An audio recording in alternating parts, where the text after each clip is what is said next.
Hello guys, this is Yam speaking! How may I assist you today? Just kidding, ako pa talaga yung mag-assist. So ito pala yung last performance task namin as a grade 10 student.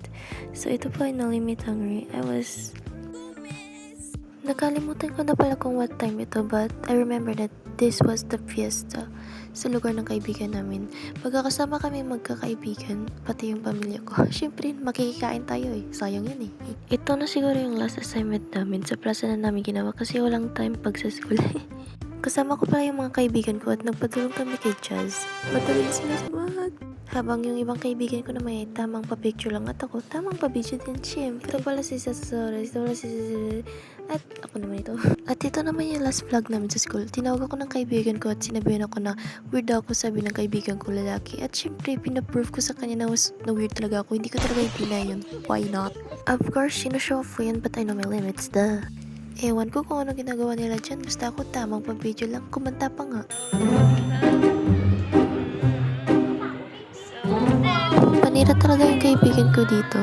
Kaya yun, hindi na umulan. Actually, noon pa namin kasi ito pinaplanuhan na mag-vlog kami. I-vlog namin yung mga journey namin as a student, as a graduating student. Yeah! Kaya po sana tulungan niyo po kami magka-rise at magka-many more subscriber. Itong part na to ay nahiya talaga ako kasi kumanta ako ng for real, tas may pasok pa pala.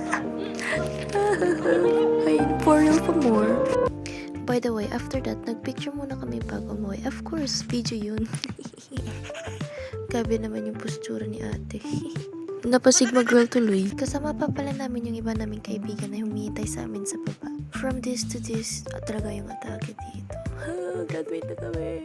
Tas nagkagulo pa kasi sabi nila ang isa daw naming kaibigan umiyak.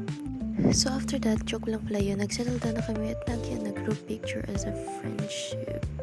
13 pala lahat kaming mag-call of friends. Ewan ko kung saan napadpad yung apat. Ito pala yung first take namin para mag-picture kami kaso parang kunin kami ni Lord. Ang gulo-gulo, di ko talaga ito mag-gets.